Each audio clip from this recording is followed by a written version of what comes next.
안녕하세요. 지금 이 사람 임수민입니다. 어제에 이어서 서울대 사회복지학과 김수영 교수와 말씀 나눕니다. 우리나라는 전체 인구의 42%가 1인 가구입니다. 1인 가구가 대세가 됐는데요. 김수영 교수는 6년 동안 1인 가구 109세대를 인터뷰해서 1인 가구의 실태를 분석했는데요. 결혼으로 얻는 행복보다는 부담이 더 크다고 판단해서 혼자 살기를 선택하는 젊은이들이 늘어나고 있다는 겁니다.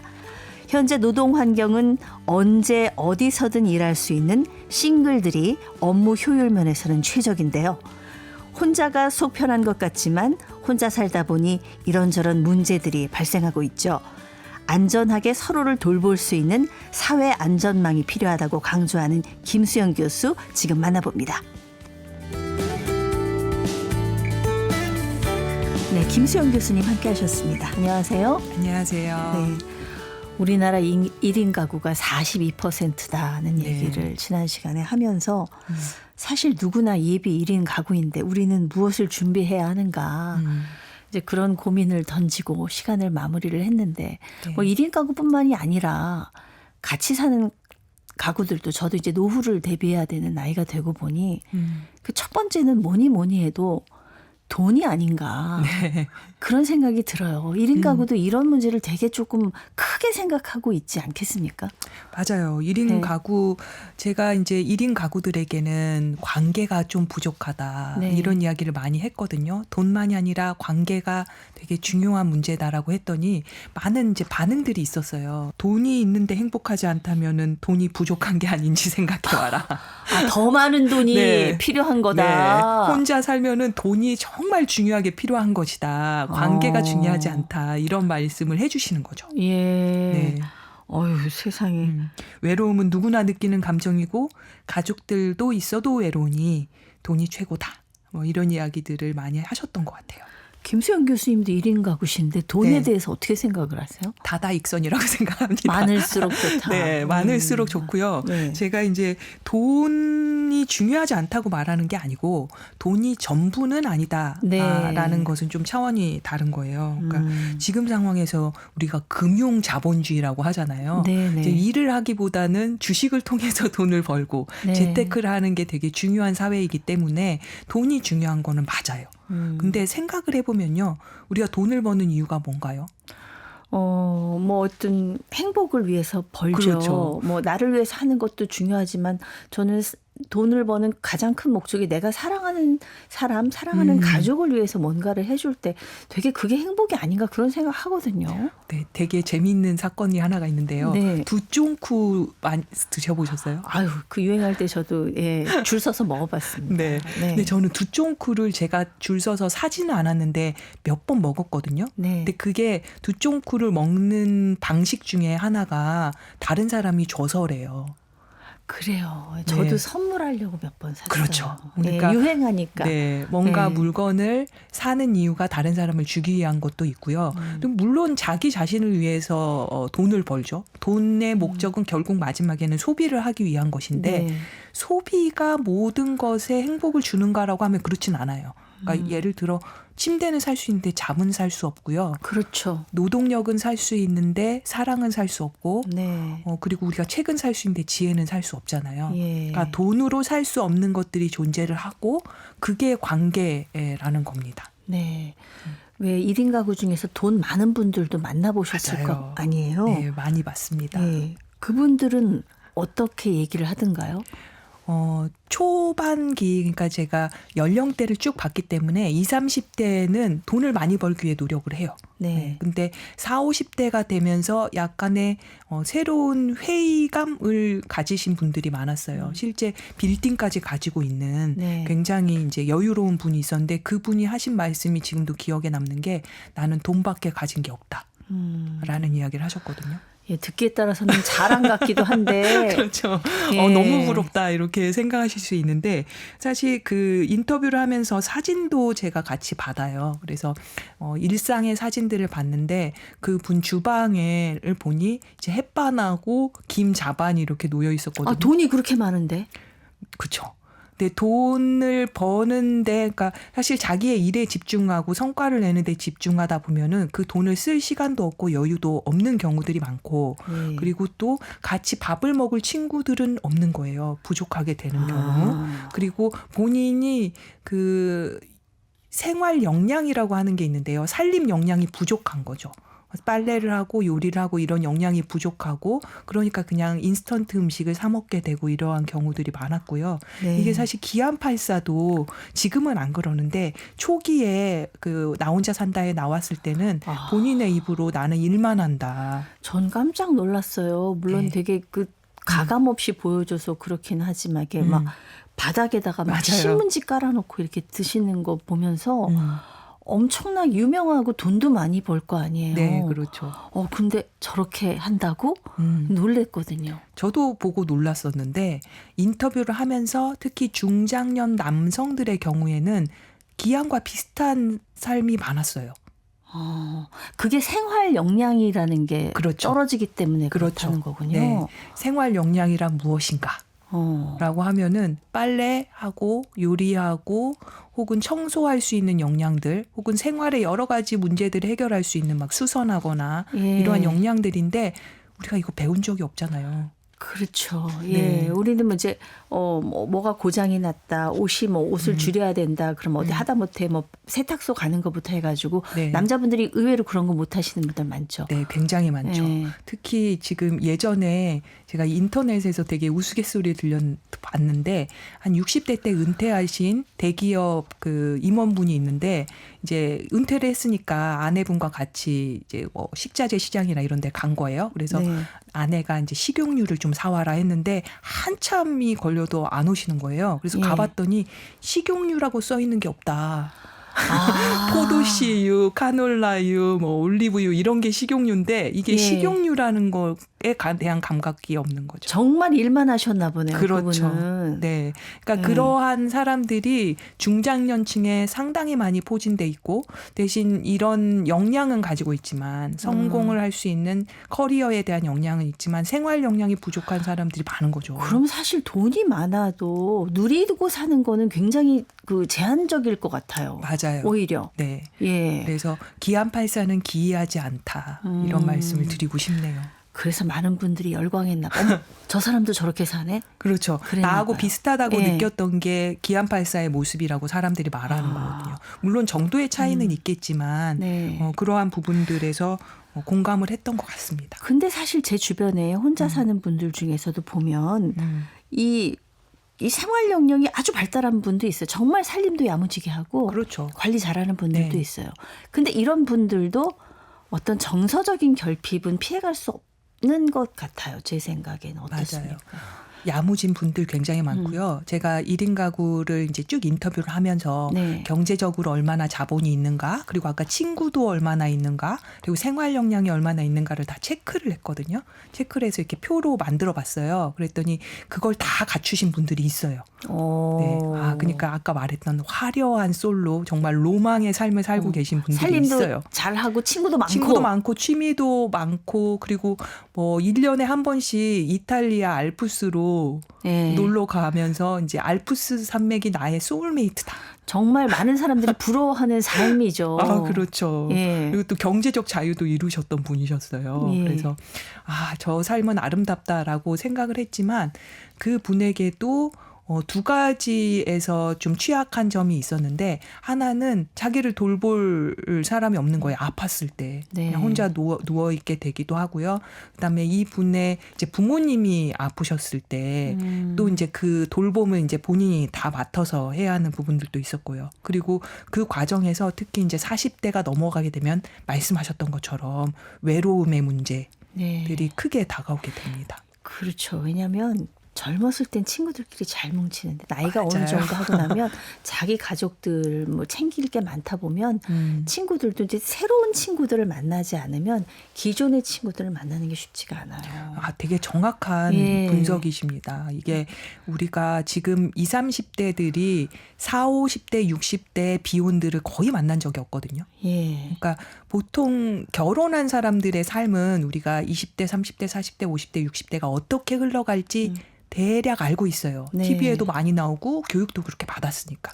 근데 지금의 20, 30대들은 지금 이 초솔로 시대가 된 지가 얼마가 안 됐고 네. 그래서 40, 60대에 혼자 살 때 어떠한 삶이 될지를 잘 모르죠. 근데 40, 50대가 되면 친구들이 굉장히 많이 없어지고 네. 그리고 또 직장도 이제 은퇴 때문에 이렇게 떠나가게 되는 경우가 많아서 홀로 남게 돼요. 네. 그래서 그 시기가 굉장히 중요한 시기다. 외로움을 느끼게 되는. 그래서 근데 요즘 보면요. 제가 그 자주 들어가는 중고마켓 앱에도 보면 무슨 모임이 뭐 엄청나게 많아요. 뭐 등산, 뭐 달리기, 목욕탕, 동네 산책까지. 그래서 이런 것들이 혼자 사는 1인 가구가 또 많기 때문에 막 성행하는 게 아닌가 그런 생각이 드는데 이런 것들이 좀 어느 정도는 정서적인 결핍들을 좀 해결해 줄까요? 네, 그게 느슨한 연대라는 표현을 쓰는데요. 네. 사람들이 서로 이제 고독하고 외로우니까 여러 가지 연결망들을 만들어 가는 거죠. 네. 되게 재미있는 사건도 있었는데요. 그런 현상들이 있는데 그 음식을 할 때 재료를 살 때 너무 뭐 대형 마트 같은 데서 식자재가 파는 게 패밀리팩 대용량으로 파잖아요. 그거는 1인 가구는 살 사면 수가 버리는 없죠. 게 태반이에요. 네, 버리는 게 태반이기 때문에 그걸 안 사게 되는데 그거를 사서 나눠 가지는 모임들이 당근마켓을 통해서 유행하고 있거든요. 네. 그걸 소분 모임이라고 하는데 아. 이 소분 모임 그러니까 뭐 김치를 사서 나누고 고기를 크게 사서 나누고 네. 대용량의 팩들을 이것도 사람들이 서로 연결되어 가는 방식이에요. 1인 가구들이 이렇게 소분 모임을 통해서 연결되는 게 2024년보다 2025년에 12배로 증가했대요. 그렇군요. 네. 그래서 사람들은 결국은 혼자 살지만 서로 연결돼서 살기 위한 여러 가지 모임들을 만들고 있죠. 소모임, 뭐 러닝크루, 독서 모임들 이런 모임들이 활성화돼 가고 있는 것 같습니다. 그럼 아까 생활 역량 얘기를 하셨는데 이것도 네. 의식적으로 노력을 하면은 좀 이 역량도 좀 쌓이고 그러는 거겠죠? 네. 예. 특히 지금의 20, 30대들은 생활 역량이 굉장히 많이 있어요. 그러니까 예전에 아까 중장년층들은 네. 우리가 핵가족 시대 때 태어난 사람들이죠. 그러니까 네. 가족을 이루면서 사는 것을 너무 당연하게 여기는 시대라 나중에 결혼할 수도 있지 이런 생각을 하면서 5, 60대까지 간 세대들이거든요. 예. 그러니까 아직 생활 역량이 부족한데 지금 20, 30대들은 탈가족화 시대 그러니까 아까 말했던 풍요로운 시대에 태어났고 나는 결혼을 안 할 수도 있다라고 생각을 하는 시대예요. 그래서 뭐 SNS나 유튜브를 보면서 살림 역량을 키웁니다. 네. 그래서 상당히 똘똘하게 자기의 살림 역량도 키우고 아까 말했던 느슨한 연대를 통해서 친구들도 만나는 그러한 분위기들이 형성돼 있고요. 그나마 다행이다. 네. 이런 생각이 들어요. 요리 같은 것도 유튜브 보면 레시피가 얼마나 잘 엄청나죠. 나와요. 네. 그래서 혼자 요리 잘하는 분들 많더라고요. 네, 맞아요. 예. 왜 혼자 사는 분들 수명이 짧다는 통계도 있었잖아요. 네, 그쵸? 사실이에요. 이 건강 관리가 아무래도 좀 힘든 건가요? 어떨까요? 맞아요. 예. 대부분의 사람들은 유전학자 그 마이클 스나이더가 그런 말을 했는데 44세 정도 전후로 급격한 노화를 경험을 합니다. 네. 그리고 그것이 1인 가구들한테는 굉장히 빨리 그리고 강하게 오는 거예요. 왜냐하면 그 전에 살림을 하는 게 들쑥날쑥하잖아요. 예. 자기가 뭐 자기 관리를 잘하거나 건강할 때는 밥도 잘 먹겠지만 먹고 싶을 때 먹고 자고 그렇죠. 싶을 때 자고 자고 라면도 뭐 그냥 먹고 뭐 10시에 뭐 후식도 먹고 이렇게 하는 경우들이 많기 때문에 그게 만성 질환으로 나타나요. 그래서 1인 가구는 만성 질환이 2.7배가 높고요. 네. 우울증도 훨씬 더 많이 걸립니다. 그 109세대를 만나보셨잖아요. 1인 네, 가구. 네. 그분들은 어땠어요? 실제로 저도 이거를 제일 처음에 이런 아까 말했던 그런 유전학적인 거나 네. 건강을 처음부터 찾아본 게 아니에요. 예. 근데 이 인터뷰를 하다 보니 한 40대 후반에 내가 건강이 굉장히 어려웠다. 뭐 여러 가지 뭐 안면마비가 오기도 하고 뭐 디스크가 오기도 하고 이런 이야기들 많이 해서 이게 이들한테만 나타나는 건가 하면서 찾아봤더니 실제로 만성 질환율이 훨씬 높은 거예요. 그러니까 고비가 한 번씩 있는 있는 거네. 거죠. 이제 그때 네. 정신 차리고 제대로 하든가. 맞아요. 아니면 네. 이제 안 좋은 쪽으로 계속 가는 거죠. 맞아요. 그래서 어. 그때 이제 자기를 챙기기 시작하는 분들도 꽤 있었고요. 근데 우울증 같은 경우에는 20, 30대나 5, 60대나 거의 좀 많이 왔던 게 이 우울증에 대한 조사를 해보면요. 그 영국에서 했던 조사 중에 한 10만 명 정도의 1인 가구들에 대한 조사를 했거든요. 네. 그랬더니 우울증에 걸리는 사람들이 수면이나 아니면은 뭐 식습관이나 뭐 인터넷이나 이런 것 때문에 우울증에 걸린다기보다는 같이 말할 사람이 없을 때, 그러니까 주변에 나와 대화를 하는 사람이 없는 사람들이 우울증에 많이 걸리는 거예요. 그래서 혼자 사는 것이 우울증의 가장 큰 요인이다라는 게 교사로 나왔거든요. 가족들이랑 있을 때도 외롭다. 네. 근데 그때는 가족들이랑 싸우기라도 하고 화를 내면서 우울증보다는 우라통이 네. 걸리는 경우가 많은데 1인 가구는 정말 이렇게 침잠하는 우울증에 더 많이 걸리는 경우가 있습니다. 그러니까 돌봐주는 사람도 필요하지만 네. 김수영 교수님께서 인터뷰를 하면서 봐주는 사람이라는 표현이 굉장히 마음에 들어왔다. 그런 네. 얘기를 하셨던데 네. 봐주는 사람이라는 게 그런 잔소리라도 좀 들어주는 사람 네, 정확해요. 뭐 그런 건가요? 네. 네. 돌봐주는 사람만이 아니라 그냥 지켜봐주는 사람. 예를 들어서 남편이라고 해봐요. 이 남편이 하나도 일은 도와주지 않지만, 네. 그러니까 자기가 아프고 쓰러졌을 때 119라도 부르고 약이라도 사줄 수 있는 사람이 봐주는 사람이거든요. 아유, 그럼 저는 그동안에 어떨 때는 없는 게 낫다 이렇게 네. 말할 때도 있었는데 네. 그나마 그렇죠. 그렇네요. 네, 이거는 제가 한 말이 아니라 1인 가구 인터뷰를 했던 분이 그런 말을 하신 거예요. 나는 적어도 싸움을 하더라도 옆에 이제 뭐 가족들과 사이가 안 좋더라도 그 사람이 나를 봐주기라도 하면은 나중에 싸우는데 뭐 아플 때 약이라도 사줄 수 있는 사람이 있지 않느냐. 네. 뭐 이런 이야기를 한 거죠. 그래서 그런 부분에서 좀 인상이 깊었던 것 같아요. 사람 인자가 한자로 이렇게 서로 기대 있는 거라고 하잖아요. 맞아요. 그래서 1인 가구라고 해서 가족이 없는 건 아니다. 그런 말씀하셨어요. 1인 가구에게 가족은 어떤 의미인가요? 1인 가구들을 인터뷰를 했을 때 가족들에 대한 트라우마가 있는 분들도 있고요. 그래서 나는 이제 결혼 안 하고 싶다. 아예 안 낳고 싶다 이렇게 생각하시는 분들도 있고 또 이제 원가족들하고 이제 소원하신 분들도 있는데 대부분의 사람들은 그냥 보통의 사람들과 보통의 가족을 가지고 있죠.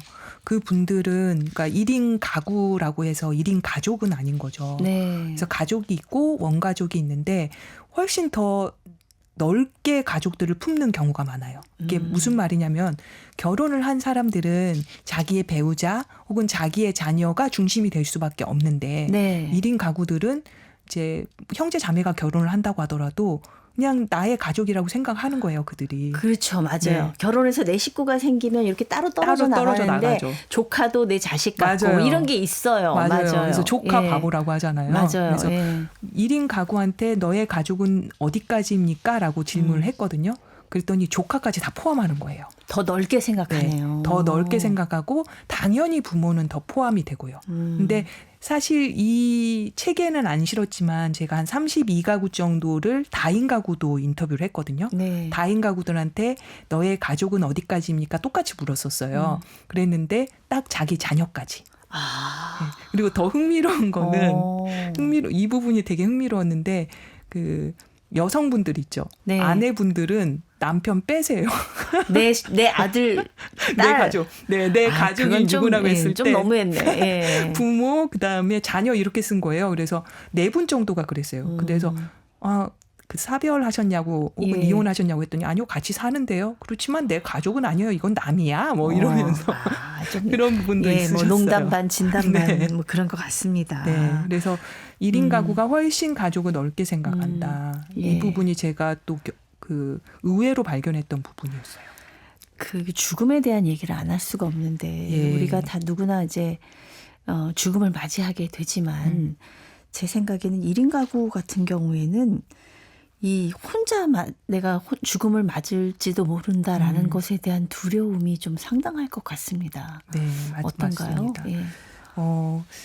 이제 1인 가구가 발생하게 된 것들을 산업의 형태로 보자고 했잖아요. 네. 대가족에서 핵가족이 되고 핵가족에서 1인 가구가 되는 거는 이제 라이프 스타일도 변하지만 죽음의 방식도 변하는 거거든요. 예전에 대가족 때를 생각해 보면은 우리가 마을 축제처럼 했어요. 그렇죠. 네. 장례도 뭐 그 집에서 마당에다가 맞아요. 큰 솥에다가 국도 끓이고 해가지고 잔치처럼 했죠. 맞아요. 네. 그래서 저희 할머니도 그렇게 돌아가셨는데 아직 저희 부모님은 살아계시지만 지금 핵가족 시대 때 장례 모습은 가족의례예요. 가족끼리 장례식장에서 단촐하게 하는 방식이 네. 될 거고 이제 지금과 같은 이제 혼자의 시대, 초솔로 시대의 대부분의 사람들은 혼자 맞는 죽음을 갖게 될 거거든요. 아, 네, 그러니까 혼자 맞는 죽음의 시대를 우리는 본 적이 없어요, 아직. 그런데 뭐 일본이나 우리보다 더 빨리 1인 가구가 많이 증가한 곳에서는 고독사 문제가 굉장히 심각해지는 상황이고요. 네. 그때 이제 사람들이 두려워하는 거 1인 가구들한테 질문을 했을 때 죽음 자체를 두려워하진 않거든요. 네. 사람들은 다 죽으니까요. 그리고 죽어가는 과정도 다인 가구랑 비슷해요. 뭐 아파서나 혹은 뭐 교통사고를 난가거나 여러 가지가 비슷한데 죽음 이유가 문제입니다. 죽음 이유를 다인 가구들은 고민하지 않을 거예요. 나를 누가 장례를 치러줄까? 네. 기일은 누가 챙길까? 내 물건들은 누가 정리해 줄까? 근데 1인 가구들은 이 부분이 걱정인 거죠. 그러니까요. 그 어떻게 누구 친한 사람한테 부탁을 해놔야 됩니까? 그렇죠. 예. 그러니까 그 누구한테 부탁을 하지? 근데 어떤 분들은 이제 형제 자매들이 좀 멀리 있거나 형제 자매들한테 민폐가 될까 봐. 그리고 또 지금은 1인 가구들만이 아니라 대부분 이제 혼자 외동딸이나 외동아들이 많거든요. 형제도 없죠. 네, 형제도 네. 없고 그래서 직계 비속이 없는 거예요. 그래서 이런 경우에는 결국은 사회적인 장례 시스템이 필요한 겁니다. 지금 네. 상황에서는. 예. 예전에는 부모님이 아프거나 했을 때 가족이 돌봤잖아요. 네. 근데 지금 상황에서는 요양시설들도 많이 돼 있는 것처럼 요양 이후에 죽음의 문제에 대해서도 여러 가지 가족을 넘어선 사회적인 안전망이 필요한 때가 된 거죠. 네. 1인 가구들이 내 인생의 마지막 순간은 이랬으면 좋겠다 하는 뭐 그런 바람 같은 것들이 있던가요? 여러 가지 많이 물어보긴 했었는데요. 네. 인생의 바램은 결국은 자기의 삶이 잘 마무리되는 거예요. 그래서 두 가지에 대한 이야기를 했었어요. 첫 번째로는 내가 사전에 내 자신의 장례를 애도하고 싶다. 미리 하고 싶다. 미리 하고 싶다. 왜냐면은 가족이 있으면 가족이 해주거든요. 옆에서 너무 고마웠어. 지금까지 우리 가족이어서 고마웠어. 이런 이야기를 하는데 이제 1인 가구들은 그런 이야기를 누구한테 들을 수가 없죠. 네. 그러니까 자기가 자기의 삶을 정리하고 이렇게 애도를 하는 그런 과정이 필요하다고 말했고요. 두 번째로는 자기의 신체가 그냥 처리되는 걸 넘어서서 자기의 인생에 대해서 잘 마무리했으면 좋겠다. 나의 물건들이 잘 정리가 되고 누구한테 이제 기부가 될 것들은 기부가 되는 것들 이러한 잘 마무리된 삶, 반려동물들이나 아니면 물건들이 잘 처리가 되는 것 이런 시스템을 원하고 있었습니다. 이런 시스템 마련이 꼭 필요하겠네요. 네, 정말 필요한 상황이고. 예. 그런 얘기들을 이제 우리 사회가 해야 될 것 같은데 김수영 교수님께서는 독립이 네. 고립으로 이어지지 않기 위해 우리가 고민을 해야 된다. 이런 얘기를 하셨습니다. 어떤 해법이 있겠습니까? 여러 가지가 있을 거예요. 근데 첫 번째로는 아까 차원이 여러 가지가 있을 텐데 첫 번째는 쉐어하우스도 필요할 것 같아요. 그러니까 가족을 이루면은 좋겠죠. 가족이라는 거는 상호 우전적인 인간이 아주 인류의 유구한 역사 속에서 이루어졌던 효율적인 사회 집단이거든요. 네. 그러니까 이게 가장 이제 친밀한 타인을 만들 수 있는 가장 좋은 방법이지만 지금은 필연적 혼자의 시대입니다. 그러니까 가족을 이룰 수 없고 이루기를 원치 않는 사람들이 많이 늘어난다고 했을 때는 식구를 만드는 건 중요하고 그랬을 때는 친구들과 같이 살 수 있는 그런 뭐 공간들, 쉐어하우스 이런 게 중요할 거고요.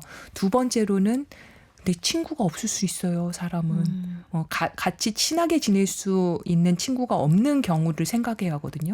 그럴 경우에는 사회의 가족을 넘어서는 지역의 공동체, 마을 공동체 이런 게 필요합니다.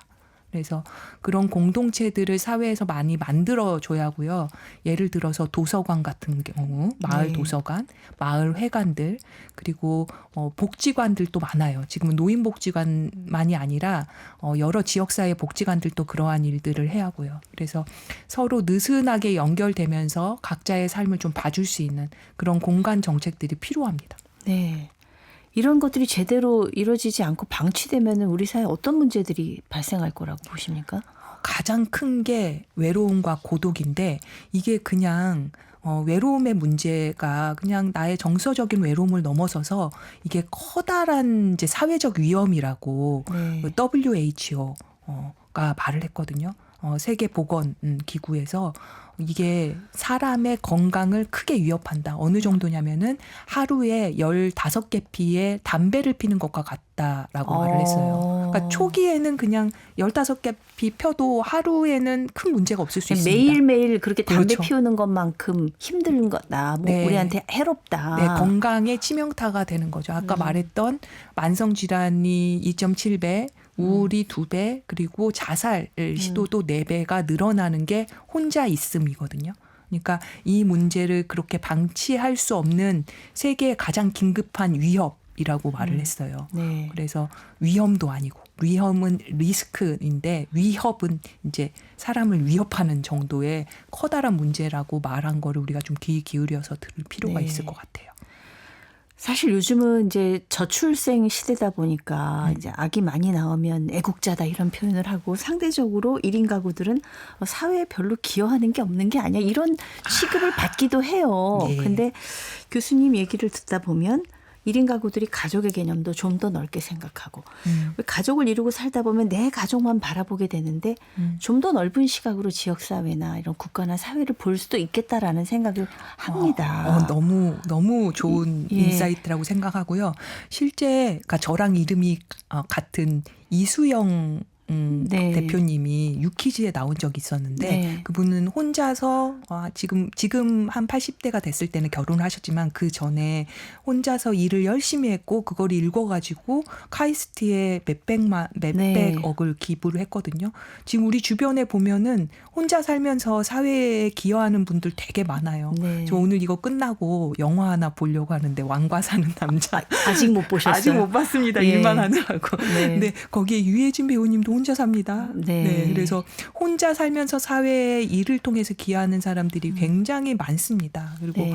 그 기여하는 사람들이 가지고 있는 재능이나 혹은 뭐 여러 재산들도 많이 있는데 나중에 나이가 들면은 이게 가정으로 가는 게 아니라 사회적인 부분으로 환원되길 원하시는 분들도 굉장히 많거든요. 네. 그래서 우리가 1인 가구를 돕는 복지라는 것이 꼭 돈을 사용해야 하는 것이 아니라 그들의 가지고 있는 것들을 다른 사람에게 줄 수 있는 연결망을 만드는 것. 이런 것들도 되게 중요한 시스템일 것 같아요. 네. 교수님 오늘 말씀 감사합니다. 네, 감사합니다. 6년간 109세대의 1인 가구를 인터뷰해서 필연적 혼자의 시대를 출간한 서울대학교 사회복지학과 김수영 교수와 함께했습니다. 아나운서 임수민이었습니다.